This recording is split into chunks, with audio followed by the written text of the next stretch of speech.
What do you stuff your dog's Kong with? Dog food. So what I do is I take Leo's dog food and I soak it in some water for like 5 minutes, just so it slightly softens. And then I take handfuls of it and I stuff it inside the Kong. And there's tons of other recipes that you can use, but a lot of them take a long time to make. And also, they're fattening. And Mr. Leo Bear is getting a little chunky, and he doesn't eat anymore. So you stuff it really tight in there, as full as you can.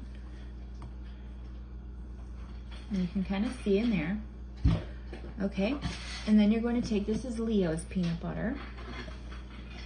And you're going to take a dollop of peanut butter. Put it right there in the opening. This is optional. And then all you're gonna do now is put it in a Ziploc baggie. And all the air out. So then you put this in the freezer and then you can take it out if your dog needs a little more of like a mental workout, if you have company, or if you're gonna be away for a little while. And they love it.